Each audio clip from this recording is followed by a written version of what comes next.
Begin your tulip stitch by making a simple lazy daisy stitch by bringing your needle up, go down in the same hole,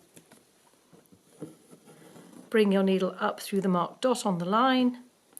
and create that single chain stitch. You may need to neaten it a little bit with your needle, but just leave the stitch fairly fat, so don't pull it down too tightly. Then come up to one side at about a 45-degree angle and then push your needle with the eye first through that couch stitch all the way through and then go down on the other side, and that makes a tulip flower here and the leaves to either side of it.